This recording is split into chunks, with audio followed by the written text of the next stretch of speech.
Assalamualaikum warahmatullahi wabarakatuh. Nama saya Muhammad Solahuddin dari kelas A7. Berikut ini akan menyampaikan review dari bab 11 yang memiliki judul Penyusunan Proposal dan Laporan Hasil Penelitian. Menyusun proposal penelitian merupakan bagian awal dari sebuah penelitian. Dilihat dari kepentingannya, penulisan proposal dapat dikelompokkan dalam dua macam, yaitu proposal untuk kepentingan khusus dan yang bersifat umum. Proposal bersifat khusus adalah proposal yang ditulis untuk kepentingan studi, yang merupakan salah satu tugas pokok mahasiswa dalam menyelesaikan studinya. Sebagaimana diketahui bahwa langkah-langkah dalam penelitian meliputi 1. Memilih masalah, 2. Studi pendahuluan, 3. Merumuskan masalah, 4. Merumuskan anggapan dasar, 5. Merumuskan hipotesis, 6. Memilih pendekatan, 7. Menentukan variabel, 8. Menentukan sumber data, 9. Menentukan dan menyusun instrumen, 10. Mengumpulkan data, 11. Analisis data, 12. Menarik kesimpulan, dan 13. Menyusun laporan. 11 langkah secara berurutan dari 13 langkah tersebut sudah harus tertuang dalam proposal yang formatnya diubah menjadi 3 bab, yaitu bab 1 berisi pendahuluan. A. Latar belakang masalah. Hal-hal yang diungkapkan dalam latar belakang masalah adalah hal-hal yang berkaitan dengan masalah penelitian yang akan dilakukan. Masalah penelitian di sini merupakan hasil pemikiran si peneliti ketika menentukan masalah penelitian yang akan dilanjutkan dengan studi pendahuluan. Pada umumnya, pola pikir dalam penyusunan atau penulisan proposal adalah deduktif-induktif, umum ke khusus. Artinya, proposal tersebut diungkapkan tentang hal-hal yang berkaitan secara umum dengan masalah yang akan diteliti. Baru kemudian diungkapkan masalah-masalah spesifik yang langsung berkaitan dengan penelitian yang akan dilakukan. B. Identifikasi masalah. Identifikasi masalah dimaksudkan untuk menginventarisir masalah-masalah yang erat kaitannya dengan masalah penelitian yang akan dilakukan. Kemudian masalah-masalah yang telah diinventarisir diungkapkan dalam bentuk kalimat tanya. Sebagai contoh, penelitian tentang hubungan antara latar belakang ekonomi orang tua dengan prestasi belajar siswa. Berdasarkan pada latar belakang masalah yang telah diungkapkan sebelumnya, maka dari judul tersebut dapat diinventarisir berbagai masalah yang berkaitan dengan prestasi belajar siswa yang merupakan variabel terkait. Misalnya, 1. Apakah terdapat hubungan antara keharmonisan hubungan antar anggota keluarga dengan prestasi belajar siswa di sekolah? Yang kedua, apakah terdapat hubungan antara keadaan fasilitas belajar anak di rumah dengan prestasi belajar di sekolah? Yang ketiga, apakah terdapat hubungan antara latar belakang pendidikan orang tua dengan prestasi belajar anak di sekolahnya? Kemudian yang C, pembatasan masalah. Permasalahan yang dikemukakan sebagai identifikasi masalah seperti tersebut di atas tidak mungkin dapat dilakukan penelitiannya dalam satu kesempatan karena berbagai keterbatasan pada seorang peneliti sendiri, baik yang berkaitan dengan kemampuan intelektual atau wawasan pengetahuannya, waktu yang diperlukan dalam suatu penelitian, tenaga maupun biaya. Oleh karena itu, perlu dibatasi masalah apa saja yang akan diteliti dalam suatu kesempatannya. Pembatasan masalah tersebut diungkapkan dalam bentuk kalimat pertanyaan. D. Perumusan masalah. Yang dimaksud dengan perumusan masalah adalah masalah penelitian yang telah dibatasi pengkajian atau penelitiannya sebagaimana telah diungkapkan dalam pembatasan masalah, kemudian dirumuskan dalam bentuk kalimat pertanyaan. Berdasarkan pada contoh judul penelitian, hubungan antar latar belakang ekonomi orang tua dengan prestasi belajar siswa di atas, maka peneliti dapat merumuskan masalah penelitiannya. Apakah terdapat hubungan yang positif dan signifikan antara latar belakang ekonomi orang tua dengan prestasi belajar anaknya di sekolah? Selanjutnya, E. Tujuan dan kegunaan penelitian. Adapun tujuan penelitian yang dikemukakan oleh peneliti adalah tujuan yang bersifat ilmiah, bukan semata-mata untuk memenuhi syarat memperoleh gelar kesarjanaan, melainkan untuk mengetahui suatu masalah yang menurut peneliti masih kabur atau belum jelas masalahnya. atau menguji hipotesis yang diajukan peneliti dalam penelitian yang akan dilakukannya. Demikian pula dalam mengemukakan kegunaannya, tidak semata-mata untuk memperoleh gelar akademik. Bab 2. Landasan teori dan kerangka berpikir. A. Landasan teori. Landasan teori merupakan penjelasan tentang konsep-konsep dari variabel-variabel yang digunakan dalam penelitian. Konsep-konsep tersebut bisa merupakan definisi atau berupa penjelasan dari permasalahan yang akan diteliti. Setiap konsep tersebut diungkapkan sejelas-jelasnya sehingga peneliti mendapatkan gambar yang konkret dari variabel-variabel yang dikemukakan dalam judul penelitiannya. Jadi penjelasan setiap variabel tersebut lebih jelas dan rinci apabila dibandingkan dengan latar belakang masalah. Yang B. Kerangka berpikir. Kerangka berpikir merupakan daya nalar peneliti terhadap teori-teori yang berkaitan dengan masalah penelitian yang akan dilakukan dan telah dikemukakan dalam kerangka teori. Dengan kata lain, kerangka berpikir merupakan pemikiran atau hasil pemahaman peneliti terhadap teori-teori yang telah dikemukakan dalam pembahasan sebelumnya, yakni dalam kerangka teori. Oleh karena itu, dalam pembahasan kerangka berpikir tidak perlu mengemukakan teori-teori atau pendapat orang lain lagi. C. Penelitian yang relevan. Sebagaimana telah dikemukakan sebelumnya, yang dimaksud dengan penelitian yang relevan ada juga yang menyebutkannya dengan penelitian terdahulu, adalah penelitian-penelitian yang telah dilakukan sebelumnya dan erat kaitannya dengan masalah penelitian yang akan dilakukan. D. Hipotesis penelitian. Berdasarkan tinjauan teoretik hasil penelitian sebelumnya dan juga paparan kerangka pemikiran, kemudian dapat diajukan hipotesis penelitian. Kembali menggunakan contoh kasus sebelumnya, maka dapat diajukan hipotesis penelitiannya, yaitu bahwa latar belakang ekonomi orang tua berkorelasi positif dengan prestasi belajar anaknya. Semakin baik latar belakang ekonomi orang tua, maka semakin baik pula prestasi belajar anaknya. Selanjutnya bab 3, metodologi penelitian. Sebelum membahas atau menguraikan hal-hal yang berkaitan dengan metodologi penelitian, terlebih dahulu perlu dijelaskan perbedaan pengertian tentang metodologi penelitian dengan metode penelitian. Metodologi penelitian merupakan serangkaian penjelasan dan langkah yang akan dilakukan dalam penelitian, yang meliputi sasaran, waktu, dan lokasi penelitian, metode penelitian yang digunakan, populasi dan teknik pengambilan sampel, instrumen penelitian termasuk uji coba instrumen, teknik pengumpulan data, teknik analisis data, dan hipotesis statistik. Sedangkan metode penelitian adalah pendekatan yang akan digunakan dalam melakukan penelitian, yaitu pendekatan kualitatif atau pendekatan kuantitatif. Dengan kata lain, metode penelitian merupakan bagian dari metodologi penelitian. Sasaran, waktu, dan lokasi penelitian. Dalam konteks penulisan proposal penelitian, yang dimaksud dengan sasaran penelitian adalah objek penelitian di mana dari objek tersebut peneliti akan memperoleh berbagai informasi yang diperlukan dalam penelitian yang akan dilakukannya.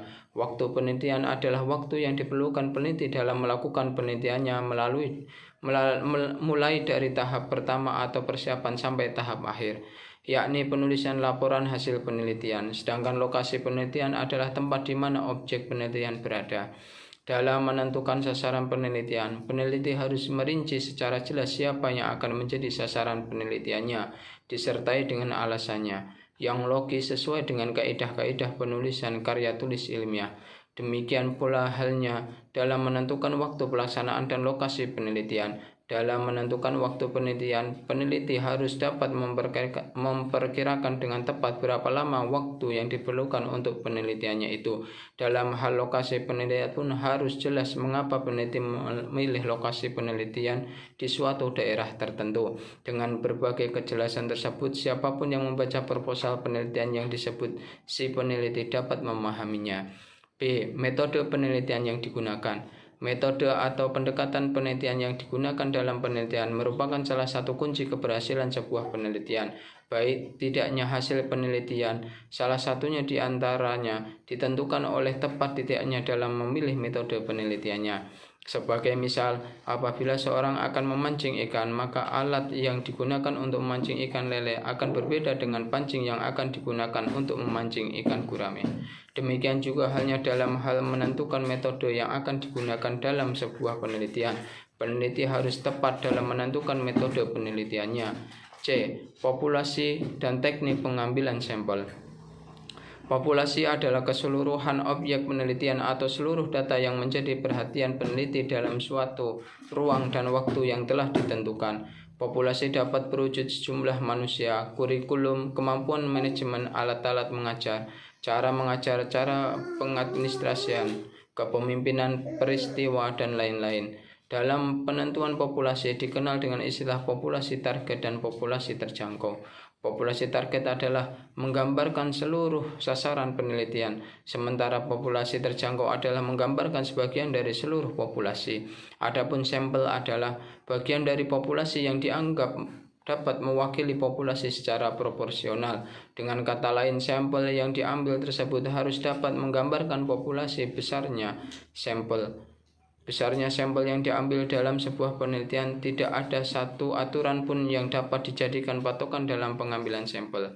Besarnya sampel yang diambil dalam sebuah penelitian antara lain tergantung pada anggaran yang tersedia, fasilitas untuk analisis data, rencana penelitian, kerangka penarikan sampel, ketelitian yang diinginkan, dan variasi dalam populasinya. D. Instrumen penelitian dan uji coba instrumen. Penggunaan instrumen penelitian atau disebut instrumen pengumpulan data sangat tergantung dari jenis data yang akan dikumpulkan dan dari mana akan diperoleh. Apabila data yang akan dikumpulkan dalam penelitian yang menggunakan metode penelitian kuantitatif, maka IPD yang digunakan adalah kuesioner atau tes. Akan tetapi, kalau penelitian yang menggunakan metode penelitian kuantitatif, yang menjadi instrumen adalah peneliti itu sendiri. Hanya saja untuk membantu, terutama bagi peneliti pemula, dapat disusun sebuah pedoman wawancara. E. Teknik pengumpulan data. Mengumpulkan data merupakan pekerjaan yang tidak ringan, karena apabila data yang diperoleh salah, maka kesimpulannya pun akan salah. Akhirnya peneliti tersebut menjadi sia-sia atau salah. Oleh karena itu, peneliti perlu memahami betul teknik apa yang harus digunakan dalam mengumpulkan data yang menggunakan pendekatan kualitatif dan teknik apa yang harus digunakan dalam mengumpulkan data yang menggunakan metode penelitian kuantitatif.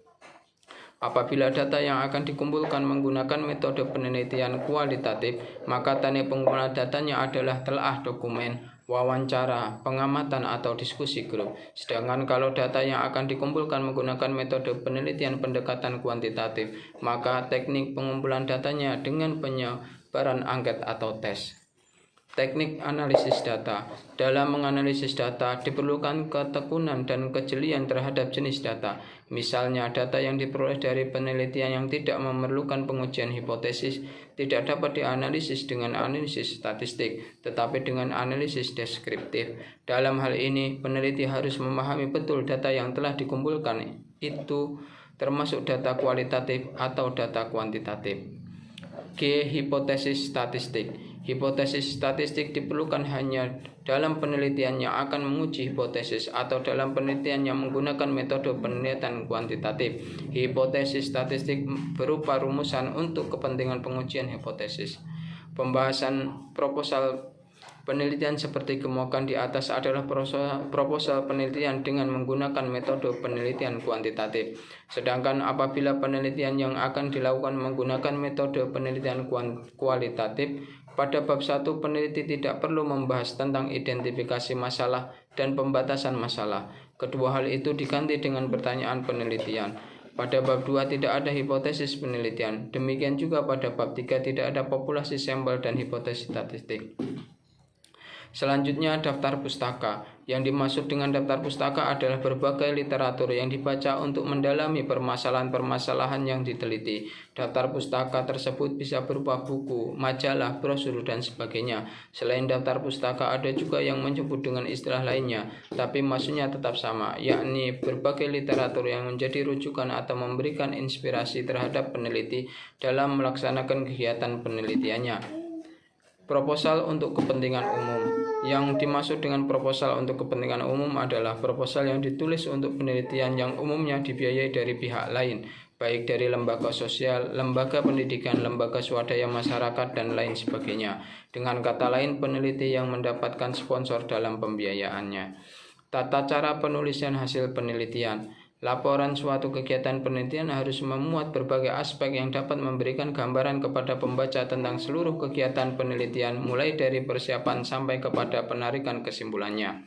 Di dalam menulis laporan hasil penelitian, kita seperti sedang bercerita. Agar apa yang diceritakan dapat dipahami dengan mudah oleh pembaca, maka penulisnya harus memperhatikan kaidah-kaidah, ketentuan-ketentuan dalam penulisan karya tulis ilmiah, karena penelitian merupakan suatu kerja ilmiah. Yang perlu diperhatikan peneliti dalam penulisan laporan hasil penelitiannya adalah: 1. Peneliti dalam menulis laporannya harus tahu betul kepada siapa laporan itu ditujukan. 2. Peneliti dalam menulis laporannya harus menyadari bahwa pembaca laporan penelitiannya tidak mengikuti kegiatan proses penelitian. Akan tetapi si pembaca oleh peneliti diajak untuk mencoba mengikuti proses penelitian yang telah dilakukannya. Oleh karena itu, langkah demi langkah yang dilakukan peneliti dalam penelitiannya harus dikemukakan, termasuk mengapa hal itu dikemukakan.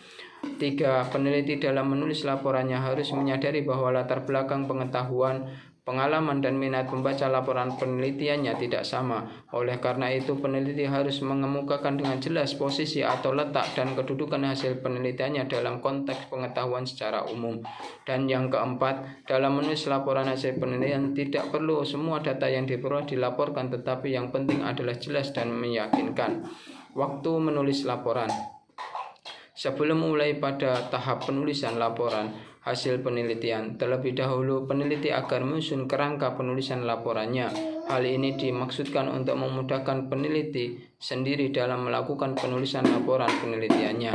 Kemudian format laporan. Penyajian laporan hasil penelitian cukup beragam formatnya, namun pada intinya adalah sama, yakni menyajikan data hasil penelitian secara utuh, sehingga si pembaca laporan dapat mengetahui dan memahami dengan jelas apa yang telah dilakukan si peneliti, apa tujuan penelitiannya, dan bagaimana hasilnya, temuan-temuan apa saja yang diperoleh dari penelitian yang telah dilakukannya. Perbedaan yang muncul dalam penyajian laporan hasil penelitian biasanya adalah dalam hal-hal urutan penyajian, penekanan materi yang dilaporkan, dan pandangan yang perlu ditindaklanjuti dalam penyampaian laporannya tersebut. Demikian review atau ringkasan dari bab 11, kurang lebihnya mohon maaf. Assalamualaikum warahmatullahi wabarakatuh.